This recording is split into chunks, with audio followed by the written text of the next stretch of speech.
clicks. Excellent. And with that, I'll hand over to Julia and Katharina for the first presentation, and we'll take it from there to Elen. Very much looking forward to it.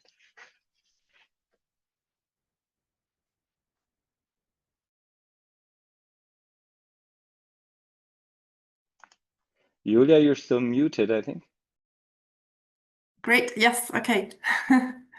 So thank you very much. First of all, to IEL for awarding this prize, which I think is a very good idea, and it came just in time for a self-learning package that tries to make students and professionals outside of university competent in the use of Copra for all kinds of practical skills. And the project is just about to finish. The main package was finished in March or April this year, and then there was the prize, the IEL prize. So I thought I'd just apply to let other people know about it, basically. So thanks very much for the prize money. Also, on behalf of the collaborators with whom I shared the amount, because they obviously contributed their share. It's a great idea, I hope. And I hope it will live on in IEL.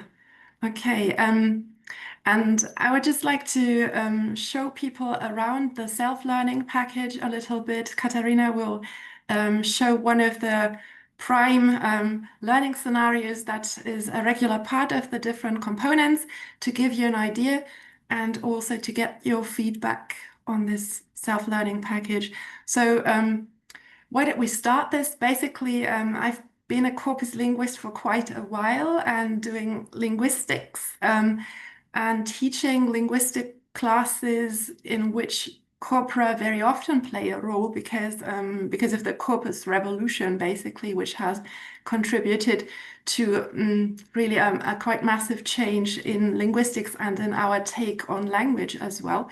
And in my teaching, I tended to consider it as well, logical that students would pick up on the methodology and start applying it for everyday purposes as well, not just for we require them to do some empirical research based on some kind of corpus, because corpora are so immensely useful because you can just get a first-hand grip on the language and see how it is used by native speakers around the world, basically. So you have access to the intuitions of millions of speakers, basically, without having to ask them. But it turned out that students didn't really see the convenience of becoming corpus literate. So I started teaching courses that explicitly focus on corpus literacy for everyday purposes. And then I noticed, okay, yeah, demonstrating corpus searches, etc., is sometimes you misclick, you get something wrong, and then you have to start from scratch again, and it's not the easiest thing to do if you want to run many demos. So at one point, I thought it might be a very good idea to have a kind of self-learning package where students can work through the different aspects of corpus literacy on their own, at their own speed, and also, above all, refer back to it whenever they forgot how to carry out a certain kind of search. So that was the idea. And then fortunately, the University of Bamberg got some funding for a digitalization project. So the Stiftung für Innovation in der Hochschullehre is to be thanked for the money that ultimately gave Katharina her job. And the package, as I said, is more or less complete now and can help get across some of the obstacles. I mean, corpus consultation has been proposed for a long time, since around the year 2000, even as a complement material for teachers of English, for instance, for students of English who want to master the language at an advanced level. Data-driven learning is one technique to be dropped there. And there are, however, obstacles, right? So one thing is that technical problems prevailed for quite some time. In classrooms, for instance, there might not have been enough Wi-Fi bandwidth to implement online corpus searches. Some corpus interfaces require a fee. If you want to sign up, you have to pay first. That's a big obstacle, I think. One major thing is inadequate skills, because it takes a lot of practice to become corpus literate and know immediately how to design a search to get the answer that you are looking for. Nowadays, of course, we have AI tools as well that are more accessible, easier to use, because you can just converse with them in natural language. And a major problem is also that language teachers and learners tend to have problems with variation. I don't know, it's mostly perhaps in Germany that, not only probably, but in Germany, schools tend to kind of communicate a binary view on what's right and what is wrong in language, and everything that goes beyond that, all the shades of color that you have in between, tend to be disliked, because they don't allow teachers to clearly state this is wrong, that is right, and students might also be challenged. And what I'm just saying is particularly true since English is a world language now, and there are so many varieties of English. You can be a native speaker of one variety of English, but that still doesn't mean that you know the other varieties that are equally legitimate. So no one can really have intuitions about all the varieties of English that there are. Okay, so for that reason, we designed the self-learning package, which is entirely open educational resource. So the corpus interface provided by Mark Davies, and I'm happy to see him in the audience. I think he's here. So he's maintaining this corpus interface more or less single-handedly. So I think this is really a great service to our community. It's the most frequently used corpus interface around the world in linguistics, and also in everyday lookup routines. It has a variety of corpora. We can compare British American English and other Englishes up until yesterday if necessary. So this is entirely free. And then we also got great support by Jürgen Handke, who maintains the Virtual Linguistics campus, which nowadays also includes literature. And he helped us a lot with designing videos and interactive tasks. And this is also all free. You just have to create a user profile. It's hosted at the University of Aachen, so quite safe when it comes to data protection, free for anyone to use. And there is a large number of users from around the world. I heard that in the Philippines there are particularly many, so it's an interface that is used by different universities who really award credits for this. Okay, so the purpose of this self-learning package, or the purposes, are really manifold. There are very many goals or objectives that you can implement by using corpora. For instance, you can, for your own writing purposes, you can use it as a reference tool, which is something that I do all the time. It increases your language awareness. You can, for instance, if you are a teacher or someone who has to correct other people's written work, you can reach objective data-supported judgments free from subjectivity, because as I was saying, no one can know all the Englishes around the world. So it's nice to have something to back up your judgment. You can also become a learner researcher. So as a learner, you can use this amplified input that you get out of a corpus to develop your own language skills.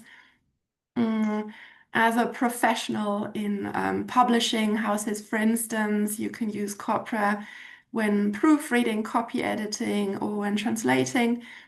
If you are a teacher, or maybe employed as a curriculum developer, materials designer, or if you want to do materials criticism, corpora, corpus-based information is also very valuable, because it helps you see which rules of grammar should be introduced first, which lexical items should come early in your language course and which can be reserved for later. And last not least, yeah, we completed our university degrees at some point, but the English language, of course, keeps changing. So monitor corpora, modern corpora are also a way of keeping up with the ever-changing English language. So all of this can be supported with corpora. And just to give you an idea of what is in the self-learning package, we asked our students, and working through the whole package takes around 30 hours of time. So it's quite massive because the idea is really to give students routine, not just the basics, but also lots of applications, lots of doubtful language questions where they can exercise their corpus skills and become routinized corpus users, because I think that's what's usually missing as well. If you just explain once, that doesn't mean they get enough routine to apply this on an everyday basis. And the first 3 units deal with the basics, corpora and corpus linguistics in general, then some first steps on how to use the interface. And Unit 3 shows you things like part of speech tagging, lemmatization, precision and recall, and the trade-off that we sometimes have to strike in our corpus searches. And then Units 4 to 9 each deal with individual problem areas that can be addressed quite conveniently with corpus-based information. You cannot do that with all kinds of language problems that learners encounter, but those 6 are the ones that in my teaching practice I consider the most valuable ones that you can really address quite well with corpora. And we can show you some examples of these everyday language problems. So confusable words, for instance, can include words like intense and intensive. What's the exact meaning difference? Maybe very difficult for non-native users to judge. Prepositions are a permanent favorite. So typical for is what Germans would come up with based on their L1. You read that quite often as well in American English.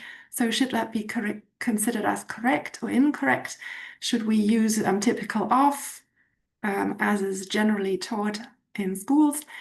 Then collocations, that's something that corpora are very good at. So can you say something differs starkly, or there is a stark contrast or something like that, which might also be inspired by a German mother tongue? When it comes to grammar questions, you can ask if a noun like tendency, and there are loads of verbs and adjectives as well that take non-finite complements. That's quite tricky in English because we have a choice between ing forms and to infinitives, and with some less frequently used nouns like perhaps tendency. I don't know if it's a good example, but there are loads of nouns, and you can quite easily check which complement structure should be used. Register questions can also be answered if you use, for example, a chart search in the englishcorpora.org interface, because it shows you if something is severely underrepresented in academic writing. It's maybe not something to use in your term paper. And then finally, varieties of English. So that varieties like British and American English may differ in terms of the use of singular or plural concord with family. You can check up on that by doing a corpus search. Right, so this is the structure of the whole course. As I said, about 30 hours. That would be worth 1 ECTS point. So I would invite people to let your students work through this package if you want to economize on some effort in your next teaching semester or something. So they can acquire basics and lots of applications. And maybe to illustrate what it looks like from the inside, we do have some videos that show the use of the corpus interface. So you can see where you have to click and what that does and what the output is. This is an avatar who's doing the talking for us. Okay, so here we have one search in the corpus of contemporary American English. one advantage of that corpus is also that it's very big. And if you're looking for specific things that don't appear too often in everyday usage, but in academic writing, for instance, you have a very big corpus there. Another type of exercise that we have is this kind of puzzle where you have to develop a corpus search for a specific problem by dragging and dropping the items in the right place. And then after that, you can check your own answers, and you can do this as many times as possible. There are many exercises of this kind. Yeah, and then one of the, I think, most realistic scenarios and one of the most complex ones are the branching scenarios that are provided by H5P. So this is all based on Moodle. And you can integrate H5P exercises. And Katharina Deckert, who formerly was a student assistant, was the creator of the first of these branching scenarios, which is why I would just like to invite you, Katharina, to present us with one of those. Yeah, of course. I think it will be easiest if I switch away from the PowerPoint for this and just show you the interface. And I hope you'll be able to see my browser now instead of the PowerPoint. Okay, perfect. Yes, so as Julia said, I would like to introduce one feature of our self-learning package in more depth, and that's the branching scenario here. And the aim of this feature is to basically guide students through their first corpus queries, because coming up with their first queries and analyzing and interpreting the results is a bit tricky and needs a lot of practice. And this way we can take them by the hand and show them how to do it in a more guided way. And we'll have a look at one example. So we'll have a look at the branching scenario for collocations. And I will make it a bit bigger so you can see it better, hopefully. And I will just start the scenario and I will guide you through it. You don't have to read all the text boxes or anything like that. Just follow along and I will show you how this works. So we'll start the course, and first of all, there's a bit of text explaining to the students what this branching scenario does, so giving them the aim that I just told you about. And we can go up here and click on proceed, and we'll be giving a concrete writing problem. So we have 2 sentences here reading: the elders were committed to the goals of teaching the local history to the youths. They believe that the future is starkly rooted in understanding the past and knowing the stories. And the instructions already say that starkly rooted sounds a bit strange in this context, and that it might be good to check if this is actually a good expression, a good collocation in this case. And we will do that in the next step. So we will do a list search with the students, or show the students a list search. They already know the term, so it isn't explained here in more detail. This is what it looks like, the list search. So we also used screenshots from the interface so that they know what they then have to do themselves if they want to conduct their own searches. And then they are told to have a look at the results next. And they are here, the results. And on the next page, it explains that this search has provided an error message, and this means that this expression doesn't have any matching records, that it's not a good expression and not a good collocation, we can conclude from that, and that we should have a look for a better collocation for rooted instead of starkly. Yes. So here we have a general strategy that the students can basically follow when doing their own corpus queries. So first of all, developing the query, then analyzing the results, and afterwards interpreting the results. So this is basically just an overview, and we can then start by conducting our query. First step is choosing the search function they want to use. Again, they have learned what these search functions do over the course of the self-learning package, and maybe they might remember that both the collocates function and the compare function have something to do with collocations or collocates. And they might think, well, we'll do a compare search and have a look at what that does. So here they are given an explanation what a compare search does, so comparing the collocates of 2 different words or phrases, and they might think, okay, collocates sounds good so far. They are shown what the search interface looks like, and then they are told that maybe for this problem using the compare function is not the best approach, and that using the collocates function might be a better way. So we've reached a dead end here, but this doesn't mean that we're finished with the branching scenario. They are simply led back, basically looping back to the first question, and can now choose a collocates function and will do the same thing again. They are told what a collocates function does. So having a look at the collocates of a certain word or phrase, that sounds a bit better now. They can again have a look at the search interface, and if we look, if they click on these little icons here, they can also see or get an explanation what they will have to type in there, so that they have to type in the words or phrases that they want to analyze according to its collocates into the first box. So everything hopefully as detailed for them as to make it as easy as possible for their first trial corpus queries. All right. Yeah, so they're told that a collocates function is a good way of searching for collocates of the adjective rooted. And then they are given 3 steps that they have to follow so that they can conduct their query. So we'll start with typing in something into the first box, the word phrase box. And they are told that there's the option of lemmatizing the word and of adding an underscore POS tag. And they might think, okay, why not just do both and click on the first option? And then they are given an explanation that lemmatization, of course, they can do, but it's not strictly necessary in this case. But that adding a POS tag is a good idea to specify rooted as an adjective in this case. All right. Then they can choose the collocates span they want to have a look at. And if they remember that we're looking for an alternative for starkly and the phrase starkly rooted, they might think, okay, we'll have a look at collocates to the left.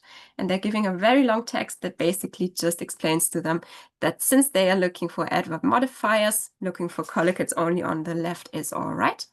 And that modifiers are usually very close to the node word. So looking for 1 or 2 words to the left is completely fine. And that's the gist of this long text here. All right, and then finally, we can choose which collocates we want to have a look at. And this is pretty easy, I think, in this case, since we're looking at adverb modifiers of the adjective rooted. So we'll look at adverbs, use the POS tag adverb, and we're good to go. And this is our finished query. So they'll also get to see what it looks like, what it would look like if they had done it in the interface themselves. All right, then again, we'll have a look at the results. The students are told to take notes and think about what they would do with the results. And they can have a look at that here. And they are then basically told that they now have an overview of which adverbs commonly occur with rooted, and that they can just simply choose one that fits best for their sentence. And there's a little add-on in this case, since we're dealing with collocations, that it might be a good idea to conduct a second search and changing some of the settings down here. So the sorting method, again, there are little icons if they want to have a look again what that does, what that is. We'll not do that here because that would go a bit too far, but that's also there for them if they don't quite remember what that is. And they will then get a different results display, now not only getting frequency, but also frequency information, but also the MI score. And then they can see that both for the frequency count and for the MI score, deeply is the top hit, and semantically it also fits quite nicely into the original sentence. And yes, that's basically what is summed up in this last phrase here. So depending on the meaning, of course, but it seems like deeply is a good alternative for starkly in our case. All right, then we're already almost at the end, and we have one last chance to conduct maybe another search query to use a different search function if we want. We won't do that right now because I think this suffices as a first impression of how this works. So I will click on no, I wouldn't, and then we're at the finish line and we get a phrase that we have successfully solved our first writing problem. And yeah, that's basically what this feature does. And I would like to show you also what it looks like under the hood. So not just the thing that also the students get to see, but how it looks like when you're developing one of these branching scenarios. And I think now it should be clear also why it's called a branching scenario, because it has a little bit like a tree-like structure that looks a bit confusing in the beginning, but I will show you how it works. So the first part here, that's basically the introduction bit that I told you about what the writing problem is, this first query with starkly rooted, if that's all right or not, basically the introduction to our writing problem. And then they have these 5 choices of which search function they want to use. We can also see on the very right that if we choose the compare search, that leads us to a dead end right over here. So there's nothing going on beyond that point, but we will just be led back here to the first initial question. And this is what we then did, the ColorKids function. And we can see at the very bottom, there's a little flag down there, which is our finish line. But we can also see that there are 2 more there, because of course we can't only solve those problems. With the ColorKids function, we could only also conduct a word function or a list function that would work just as fine. And this is the nice thing about the branching scenarios. So students can pick and choose what they want to do. They can also always go back and have a look at a different option and see how that works. Yes, so much so far for the branching scenario. And I would like to make one little add-on, because there's a new feature on the englishcorpora.org, which is based on AI technology. So there's also now the option for certain search functions for certain queries to have AI help us with our results. So in this case, for ColorKids, we can have AI categorize our results. And I think this is quite nice, especially in this case, because we can see here that that the ColorKids now are ordered into or sorted into different categories. And if we're not quite sure which meaning we want to, our one word is supposed to convey, I think this is quite nice for students, that they can see, okay, I can use deeply if I want to specify the degree. But if I wanted to have a different context, or if I had a different context, I could also use another adverb in this case.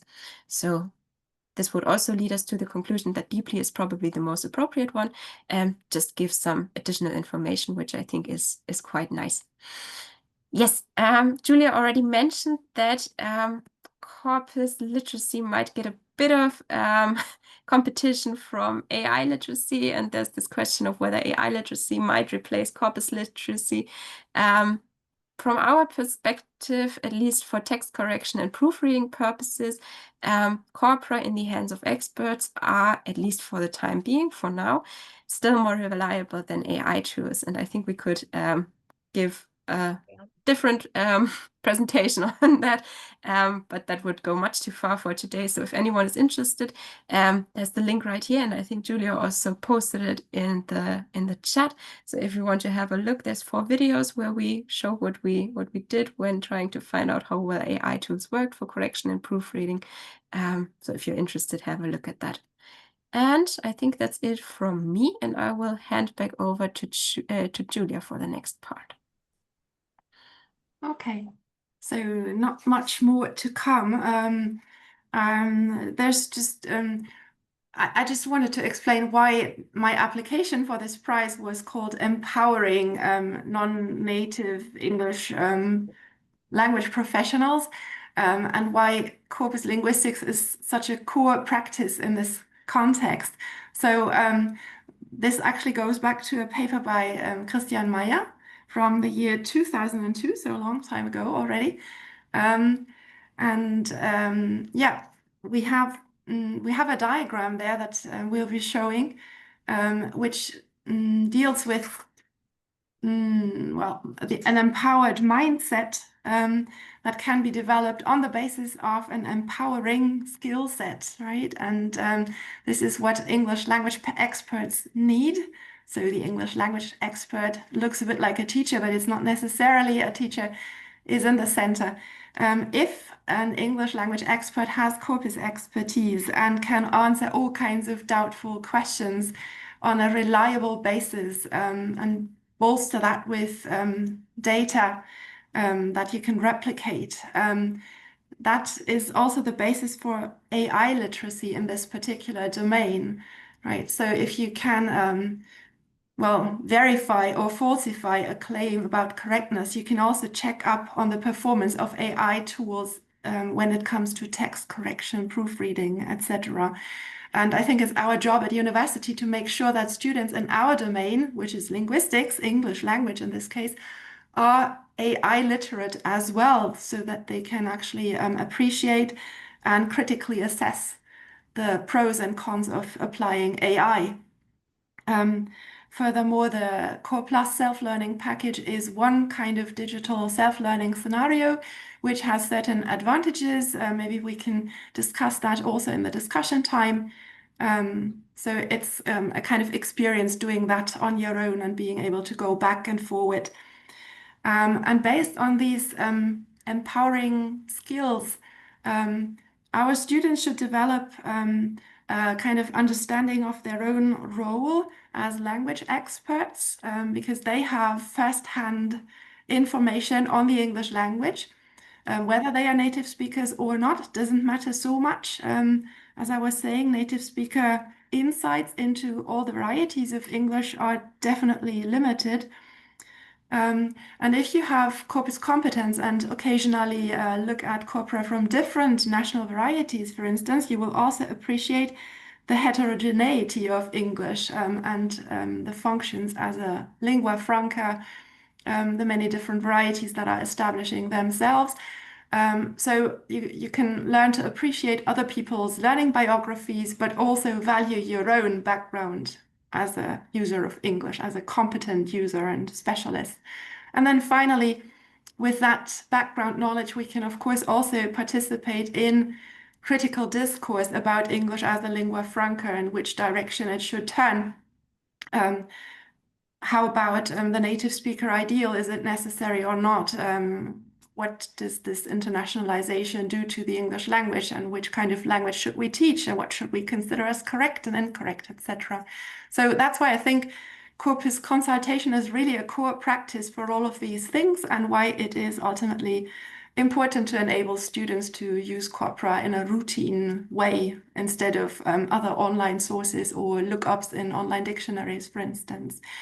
And I would like to conclude with a quotation by Christian Meyer from the year 2002, which summarizes this very well. So he wrote back then, in addition to known benefits like data-driven learning, etc., the use of corpora empowers non-native speaking students and teachers because it allows them to develop a rational view of the authority and limitation of native speaker intuition, thus dispelling an unfounded and unproductive mystique frequently surrounding the native speaker and his or her judgment. That's because non-native teachers of English very often feel as if they did not have the ultimate authority to decide what is okay and what is not in English. And that's not a good professional self-image for language teachers. So that's another point why empowerment is so important.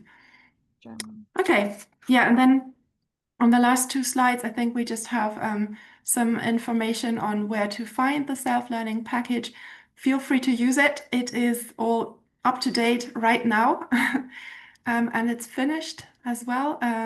Spread the word to others. And yeah, then thank you very much. So on the final page, we're basically just saying thank you for creating this prize and even awarding it to us. Okay, thank you very much. Thank you very much indeed. I think what we'll do is move directly on to Elen and her presentation, and ensure that we do have enough time to still have a bit of a discussion as well. So I'll simply hand over to Elen. Hi, thanks. Thank you very much. And thank you, Julia, for inviting me to present.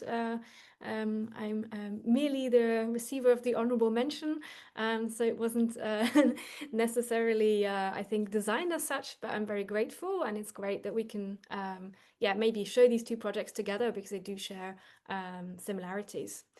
I have not prepared a presentation like Julia and Katharina. I was just going to say a few words about the project and show you some things, and then happy to answer questions that you might have. So let me share one of my screens. By the way, I think the reason is just that your package wasn't quite finished at the time of the IEL prize deadline and conference, perhaps because it's really great. Thank you. I don't know, not so sure, but we'll see. Unfortunately, I have lost all images. Give me a second. They might have gone on another screen, so I can no longer see you. Ah, yes, I thought you disappeared to a very far away screen. There we go. You are back. Yeah, but hopefully you can see the online version of the textbook currently with a big warning, work in progress. And indeed, in fact, what I submitted to the OWLs was not so much the textbook as such, but rather the project with the case study chapters, of which 3 are currently online and a further 3 are currently in revision, and I'll talk about that in a second. But to contextualize these case study chapters that have been written by students, I should introduce the project of this online textbook, which is indeed work in progress, but it's getting there. I'm hoping to be able to submit it by the end of the year or early next year. The starting point is the fact that at the University of Cologne, where I've now been for a couple of years, 2 years and a half, I've been asked to teach an introduction class, Introduction to Statistics in R, for linguists and future language teachers, mostly foreign language teachers, of course. That's something that I was very, very happy to do. But I very soon realized that it's not so much just statistics or programming that I need to teach, but it's also more maybe more basic things like managing files and learning about file formats, understanding where files are stored on a computer and how they're best named, and so on and so forth. This is what led me to think about actually putting some of the teaching materials that I'd been developing anyway for this course into a textbook, because many of the students that I have, they're mostly MA students. I'd say they're very motivated because this is a course that they choose out of a series of other courses, so it's not like it's a compulsory course by any means, so they're interested in learning about statistics and R if they turn up in the first place. But many of the existing resources that I think are great, I'm thinking of books like, Bodo Winter's book or Natalia Levshina's book that I very much enjoyed learning from, are often too difficult for some of these students. And not because they're not intelligent enough by any means, but it's just that first step, the first few chapters move on very quickly and do assume that students have some understanding of things like file formats and things like that. And so in my course and now in the textbook, I begin actually by speaking about open scholarship, which I see as an umbrella term for open science. Because the textbook is really about applying skills straight away on a real data or real data sets from applied linguistics. And so students need to know where to get hold of data and materials that have been published by researchers. And so these are some of the concepts that are introduced, things like licenses, also to explain why I believe it makes sense to learn R or Python for that matter, but to learn some kind of an open source software that I think that makes sense for science and also for education. And this is something that's briefly explained in this first chapter. And then in the second and third chapter, it's all about data files and formats, what kind of data do we even have in linguistics. And you can see there are some tasks, some interactive quiz questions. And one of the first tasks takes readers to the IRIS website. That's a repository for linguistic resources, linguistic data set and materials. And so my hope is that students immediately go to these repositories and see, this is where I can access interesting materials. This is where I can find out more about, in this case, applied linguistics research. And when it comes to data management, There are some things that may well be fairly obvious to you. I'm a fan of the illustrations by Alison Horst, who's very kindly made them available under a CC BY license, which means they can be reused in open educational resources like this one. And so I try and have a lot of analogies that students can maybe make sense of. Things like an untidy kitchen is like a messy computer where you've got all your files on your desktop or in the download folder and they're not named properly and so on. And then it becomes very difficult to do research or to cook something from a recipe. So that's the idea. And as you can see, it's only in chapter 4 that students get to install R and RStudio. And I've actually dedicated an entire chapter on how to do the installation, which may seem like an absolute overkill, but it's a collection of all of the things that have gone wrong in my courses so far. And in fact, some that are not there because students surprise me with the strangest setups. But hopefully that answers most questions. And I've already found this chapter to be very useful because in most of the course, especially when I give workshops, I can just say, please install R and RStudio and follow the instructions in chapter 4. So it's not something that I will go through in class. This is really mostly so that students have something to follow along.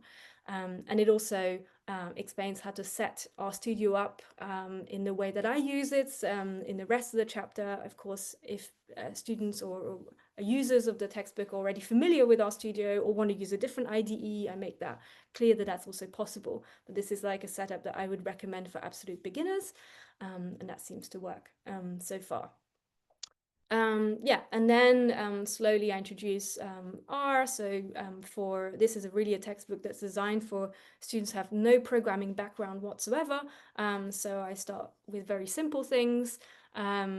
I'm very, very lucky in that I have some great students. And when I say students, I should mention that I always have some PhD candidates who attend my classes and typically have at least one postdoc that also comes every semester. So it's a very open class, and especially maybe these more experienced students are let's say, are less worried about giving me feedback, including critical feedback, and that's been super helpful. And I always say, please let me know if something didn't quite make sense, if you thought it could be explained in a better way or in a different order. And this has really informed the textbook as I went along. So at the beginning, there were just a few chapters that were online, and those are the ones that I could use as a textbook. And over the past year and a half, I've been adding chapters and collecting feedback as I've gone along, which has been really, really helpful. So yeah, lots and lots of screenshots and really maybe quite basic things that I explained straight away. There's also a whole chapter on importing data because I have found that can be really, really difficult. So there are some great resources to learn how to use R or Python for that matter that will work with data that's already available in packages. So all you need to do is load the package and the data is available and it's perfect and you can just work with it. The problem is that's great for teaching, as in it's very easy. So I totally understand why some lecturers prefer to work this way. But I think it's just not sustainable. The minute students do want to work with their own data, then they actually have no idea how to go about it.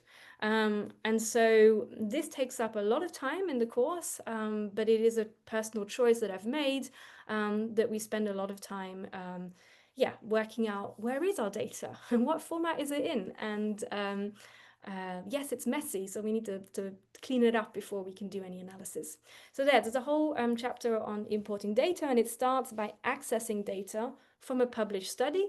And this is a study by Eva Dabrowska that's then used for the rest of the textbook.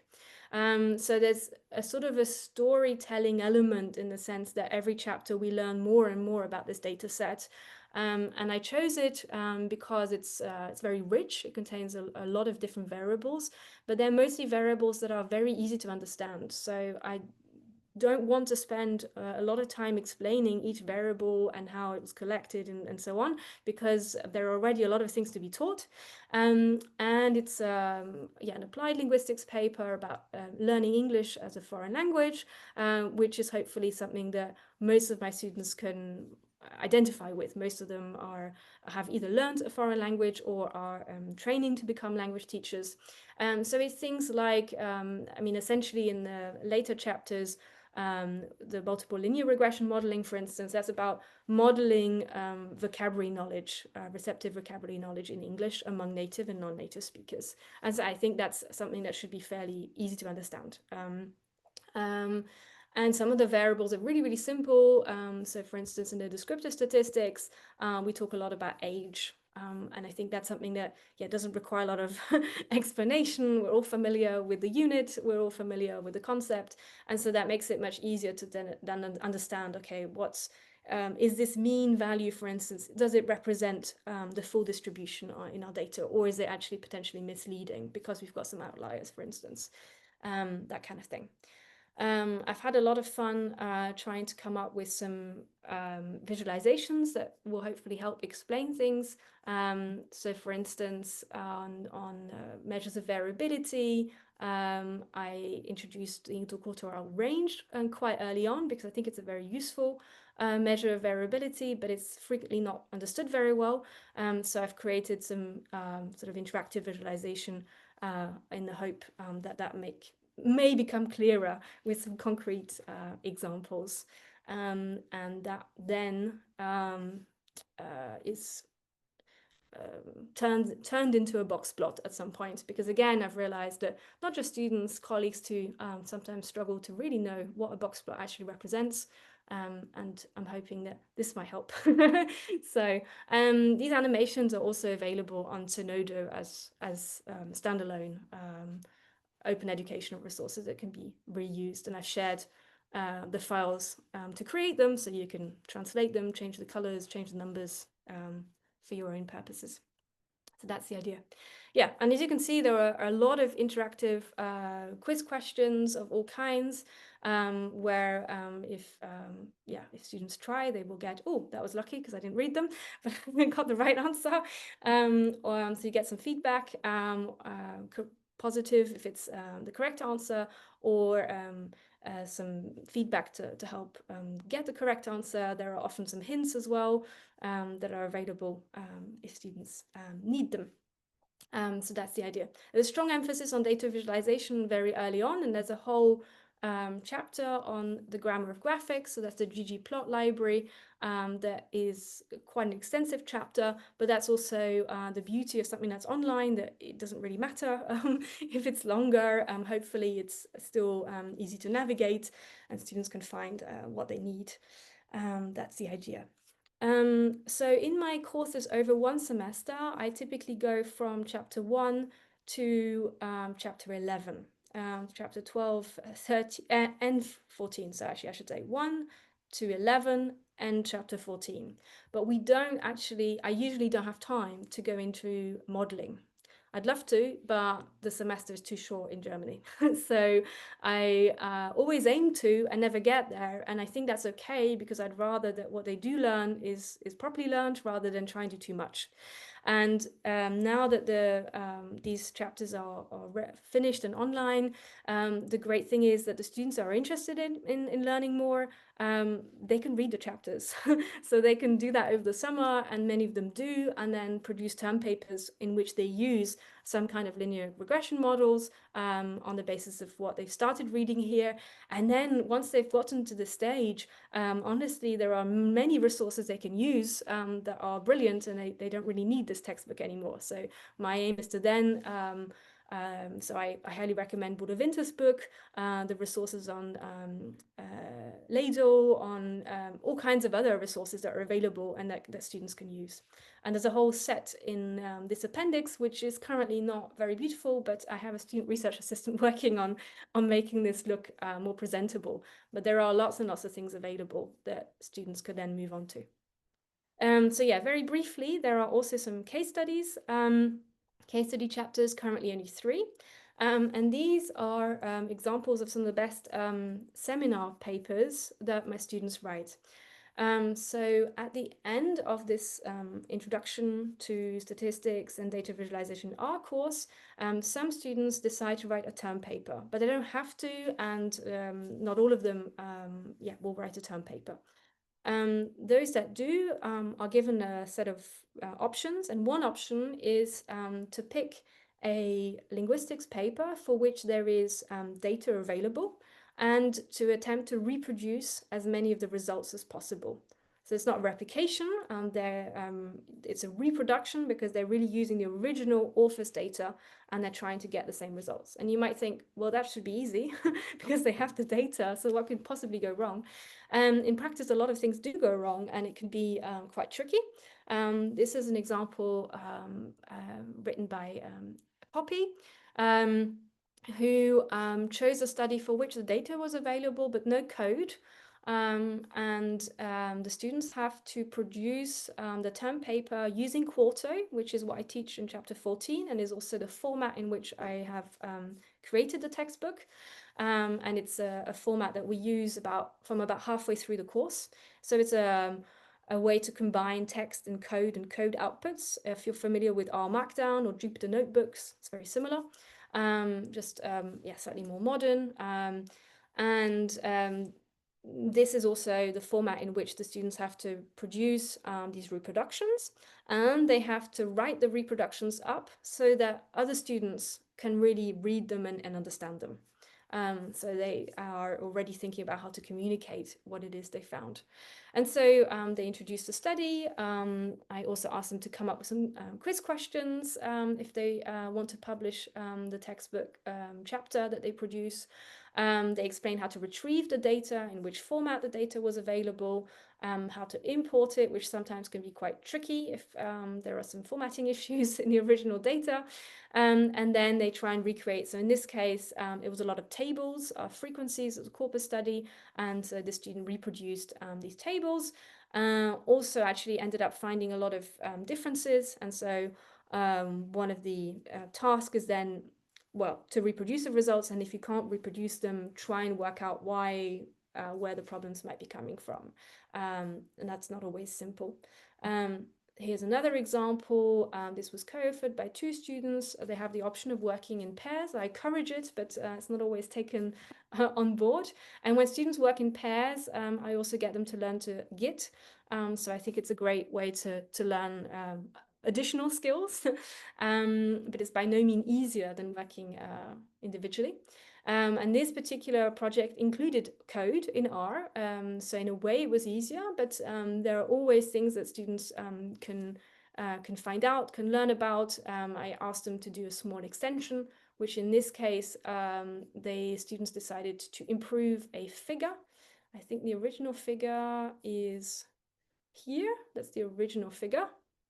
And it's great, but the students thought they could be slightly improved, and they improved it, and it's here. It's a little bit bigger, but yeah, so, and they explain exactly why they made these design choices and so on. But the figures are exactly the same because the reproduction was successful. And as a third example that was published in September, and as I say, there are 3 more that are currently sort of in practice, under revisions. The source code for the entire textbook is available on GitHub as well, so it's here, and you can see how often I make changes, very often, because I very frequently get feedback from students and also from colleagues, so I'll be constantly updating things, making small changes, corrections, and so on and so forth, and those are all visible here. So it's a very open way to work, which is a little bit scary, but also actually very nice because it means I can make changes very quickly and then get feedback on the changes. So it's been actually a very fun way to work, I must say. And if you're curious what it looks like sort of in the back end, so I use RStudio. And so this is, for example, chapter 13. And that's what the Quarto document looks like in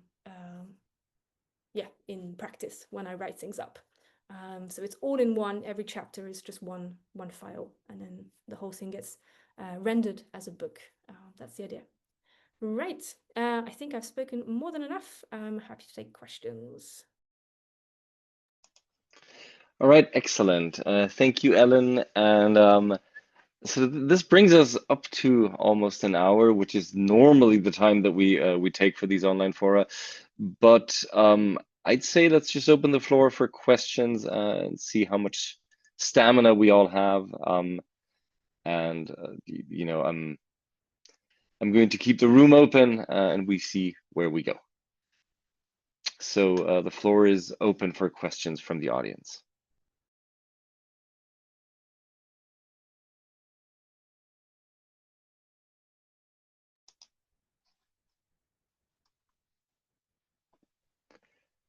If there are none, I have one question. So both of you, both of these projects sort of put a lot of effort in creating these self-learning modules, self-learning packages. That's a lot of upfront work. Where do you see the big advantages and also potentially any disadvantages in sort of, you know, designing your materials this way? Julia, do you want to go first? Yeah, perhaps so. One advantage is, of course, that I don't have to demonstrate how to use Corpora myself, and there are lots of self-learning opportunities more than I could provide within a class where we also deal with linguistic content in a more abstract way. So I think that's definitely an advantage. And then this OER format also has lots of practical pros. So for instance, you are basically using your computer anyways, so you can also easily switch across to the Corpus interface. You can click on search links and carry out everything immediately, whereas a book publication, for instance, would not be able to afford you that option.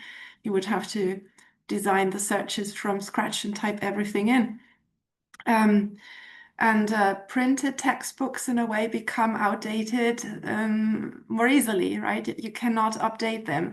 Whereas an online self-learning package is something that you can keep working on, as Ellen was just showing with her textbook, so you can easily add and change things. And by the way, that's also why we chose to use an avatar, because you can also simply send him things to say without having to design a new video every time something changes. But then, yeah, changing platforms are a big problem, I think.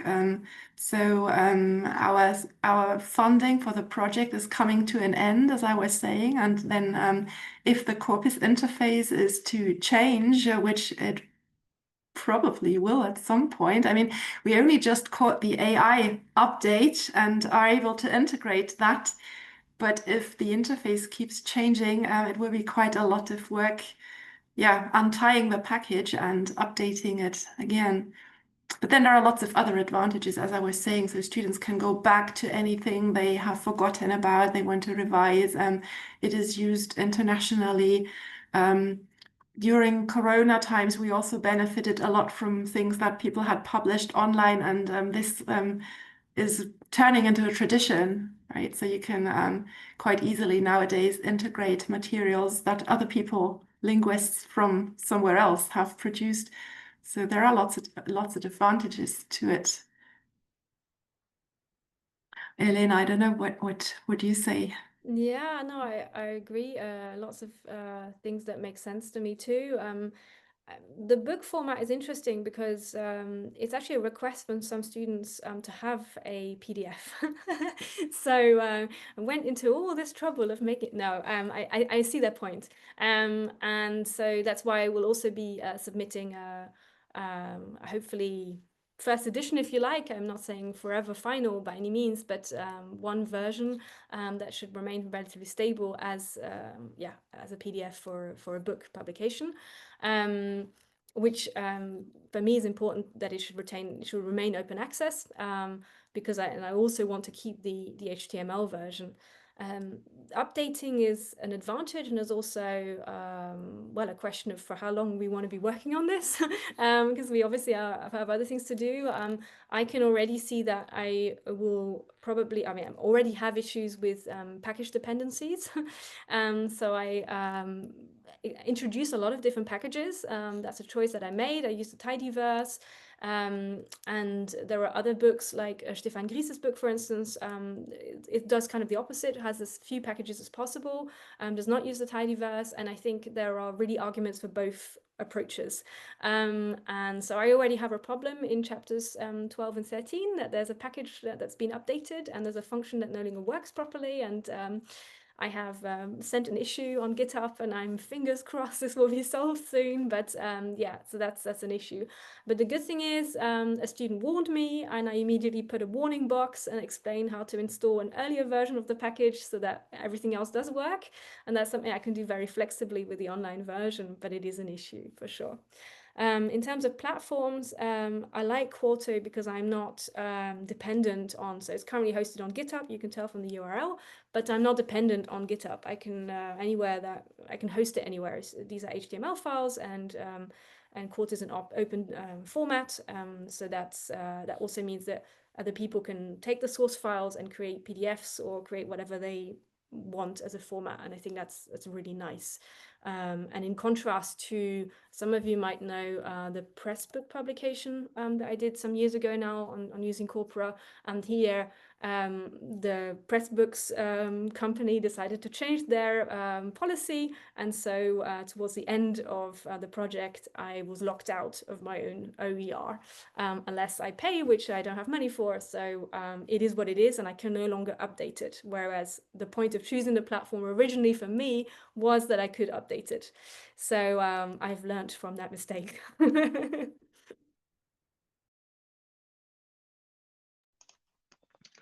Okay, excellent. Thank you so much. Once again, are there any questions at all from the audience? Maybe, maybe people wondering how they can integrate all of the wonderful work that you've presented into their own teaching. Ellen, do you have your hand up because you Yeah, want I to say have a something, or question was for that by Julia accident? and Okay, sure. Katharina, if possible. Sure. It's a quick one, I think. To what extent are the materials available for adaptation and reuse? So like, for instance, if I wanted to translate some of the modules in French, or maybe not French is not a good example, Spanish, because we have Corpus del Español, right? Is that possible, and if so, how? So far, it is not. It is at the moment only hosted on the one platform, which is free to use. But that's something that I think we can talk about if that's a possibility. But so far, it's not a possibility yet.